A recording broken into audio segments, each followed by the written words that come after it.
రాఖీ రోజు ఈ తప్పులు చేయకండి. 2026లో రాఖీ కట్టడానికి సరైన సమయం ఏది?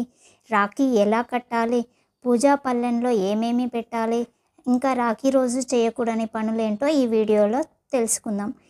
ఈ వీడియో చివరి వరకు చూడండి. అంతకుముందు వెల్కమ్ బ్యాక్ టు ప్రణవరహన్ 369. మా వీడియోస్ కనుక మీకు నచ్చినట్లయితే ప్లీజ్ సబ్స్క్రైబ్ చేసుకోండి. రక్షాబంధన్ అంటే ఏంటి అసలు? రక్షాబంధన్ అంటే అన్నా చెల్లెళ్ళు లేదా అక్క తమ్ముళ్ళ మధ్య ప్రేమ, ఆప్యాయత, రక్షణకు గుర్తుగా జరుపుకునే పండుగ. ఈ రోజున సోదరి సోదరుడికి రాఖీ కట్టి అతని క్షేమాన్ని కోరుకుంటుంది. సోదరుడు కూడా ఆమెకు అండగా ఉంటాననే భావాన్ని వ్యక్తం చేస్తాడు.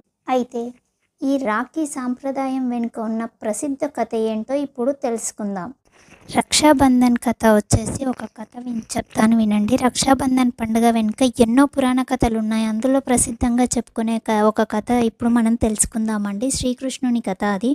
ఒకసారి శ్రీకృష్ణుడి వేలికి గాయమై రక్తం వచ్చిందండి. అది చూసిన ద్రౌపది వెంటనే తన చీరకొంగులోని కొంత వస్త్రాన్ని చించి శ్రీకృష్ణుడి వేలుకు కట్టింది. ద్రౌపది చేసిన ఆ చిన్న సహాయాన్ని శ్రీకృష్ణుడు ఎంతో ఆప్యాయంగా స్వీకరించాడు.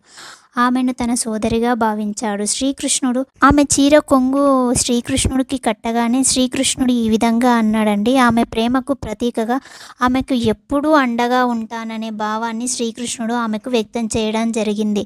వస్త్రాపహరణ సమయంలో అంటే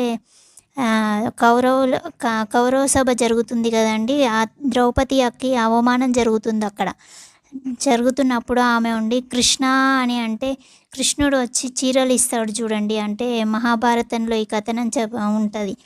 కృష్ణుడు వచ్చి ఆమెను చీర ఇచ్చి కాపాడుతాడండి. అట్లా అనమాట.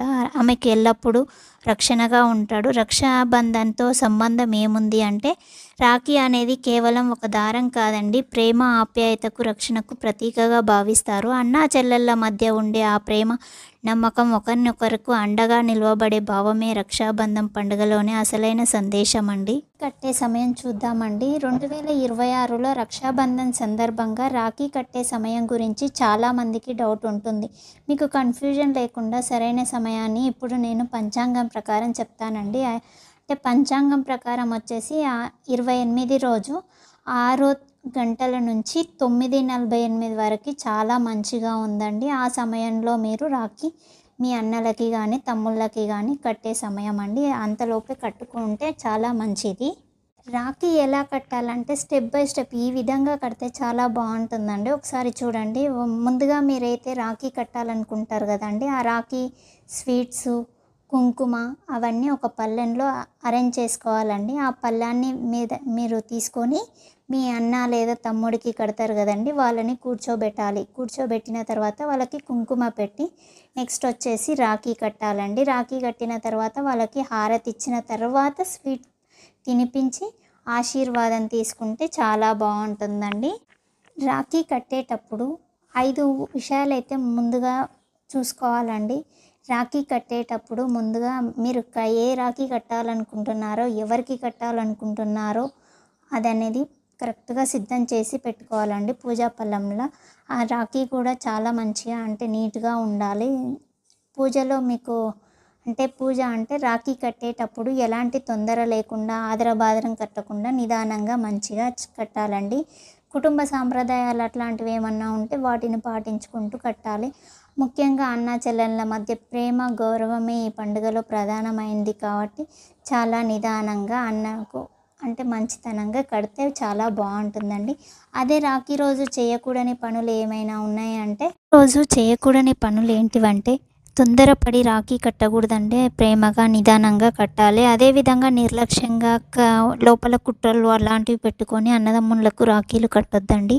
ఎందుకంటే రాఖీ అన్నచెల్లెళ్ళకు మధ్య ప్రేమ, గౌరవ భావంతో కట్టడం జరుగుతుంది కాబట్టి నిర్లక్ష్యంగా ఏదో కట్టాలని కట్టడం అట్లా మాత్రం చేయకూడదండి.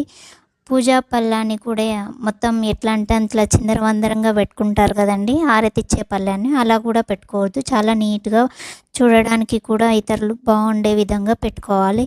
అసలు ఆ రోజు గొడవలు కానీ కోపాలకు దూరంగా కానీ ఉండకూడదండి. చాలా సఖ్యతగా ఉండాలి. ఎందుకంటే అన్నకు ఒక రాఖీ కడితే చెల్లెలకి ఎల్లవేళలా అన్న అనేది సపోర్ట్‌గా ఉంటాడు కాబట్టి, ఇవన్నీ సాంప్రదాయాలు అంటే కొందరు కొన్ని సాంప్రదాయాలు పాటించి పెడుతుంటారు గదండీ! వాళ్ళకి మాత్రం ఎంత కోపమున్నా దూరంగా ఉండాలండి. ఆ రోజు మాత్రం అన్నా చెల్లెలి అనుబంధం, ఆ ప్రేమ అనేది ఆ రోజు అనేది ఒక్క రోజే కదండీ సంవత్సరానికి గుర్తుకొచ్చేది.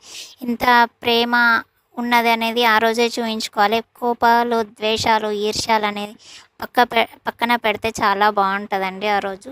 పూజా పళ్ళెంలో నీట్‌గా పెట్టుకోవాలండి. ఏంటివేంటివంటే హారతిచ్చేవి దీపాలు, ప్లస్ పూలు, అక్షింతలు, కుంకుమ, స్వీటు, మీరు కట్టాలనుకున్న రాఖీ అవన్నీ అరేంజ్ చేసుకుంటే మీకు కూడా ఇబ్బందిగా ఉండదండి. చాలా బావుంటది. తొందరపాటనేది ఉండదు. హడావిడిగా కూడా జరగదు. ఇంకా వచ్చేసి రక్షాబంధన్ అనేది అంటే కేవలం చేతికి రాఖీ కట్టడం కాదండి. అన్నా చెల్లెళ్ళ మధ్య ఉన్న ప్రేమ, ఆప్యాయతను గుర్తు చేసుకునే రోజు. అసలు ఈ రక్షాబంధన్‌ని కుటుంబంలో ఆనందంగా, ప్రేమ, సంతోషంతో నిలవాలని మనస్ఫూర్తిగా కోరుకుంటున్నాను. అడ్వాన్స్ హ్యాపీ రక్షాబంధన్ అందరికీ.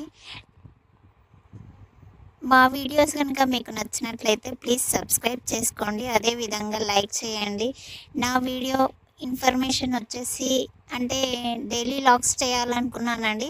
కానీ మనం చేసే పనులు కాకుండా మన నుంచి మంచి వెళ్ళాలి జనాలకి అని చెప్పేసి నేను డైలీ ఏదో ఒక కంటెంట్ తీసుకొని మంచిగా సెర్చ్ చేసి చెప్తున్నానండి.